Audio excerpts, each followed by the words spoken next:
দেশের বাইরে আমার কোনো ঠিকানা নেই, এটাই হলো আমার ঠিকানা। দেশের রাজনৈতিক অঙ্গনকে অভিভাবক শূন্য করে চলে গেলেন দেশের প্রথম নারী প্রধানমন্ত্রী বিএনপির চেয়ারপারসন বেগম খালেদা জিয়া। ইন্না লিল্লাহি ওয়া ইন্না ইলাইহি রাজিউন। আজ মঙ্গলবার ৩০ ডিসেম্বর ভোর ৬টায় রাজধানীর এভারকেয়ার হাসপাতালে চিকিৎসাধীন অবস্থায় তিনি ইন্তেকাল করেন। ৮০ বছর বয়সী বেগম খালেদা জিয়ার মৃত্যু সংবাদটি নিশ্চিত করেন বেগম খালেদা জিয়ার ব্যক্তিগত চিকিৎসক ও বিএনপির জাতীয় স্থায়ী কমিটির সদস্য অধ্যাপক ডাক্তার এজেড.এম জাহিদ হোসেন।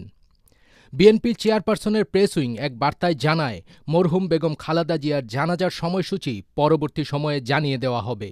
এতে আরও জানানো হয়, খালেদা জিয়ার ছেলে তারেক রহমান, তারেক রহমানের স্ত্রী জোবাইদা রহমান, মেয়ে জাইমা রহমান, খালেদা জিয়ার প্রয়াত ছেলে আরাফাত রহমান কোকোর স্ত্রী সৈয়দা শামিলা রহমান, ২ মেয়ে জামিয়া রহমান, জাফিয়া রহমান, খালেদা জিয়ার ছোট ভাই শামীম এসকান্দার, তার স্ত্রী কানিস ফাতেমা, প্রয়াত সাইদ এসকান্দারের স্ত্রী নাসরিন এসকান্দার, খালেদা জিয়ার মেজ বোন সেলিনা ইসলাম সহ পরিবারের সদস্যরা এবং বিএনপির মহাসচিব মির্জা ফখরুল ইসলাম আলমগীর এ সময় হাসপাতালে উপস্থিত ছিলেন। সাবেক এই প্রধানমন্ত্রীর মৃত্যুর খবরে তাৎক্ষণিকভাবে শোকের ছায়া নেমে আসে। হাসপাতালের চিকিৎসক এবং নার্সদের অনেককে কান্নায় ভেঙে পড়তে দেখা যায়। এই শোক সংবাদ মুহূর্তের মধ্যে ছড়িয়ে পড়ে সোশ্যাল মিডিয়ায়। অনেকেই শোক প্রকাশ করে পোস্ট করছেন। খালেদা জিয়া দীর্ঘদিন ধরে হৃদরোগ, ডায়াবেটিস, আর্থাইটিস, লিভার সিরোসিস, কিডনির জটিলতাসহ নানা শারীরিক জটিলতায় ভুগছিলেন।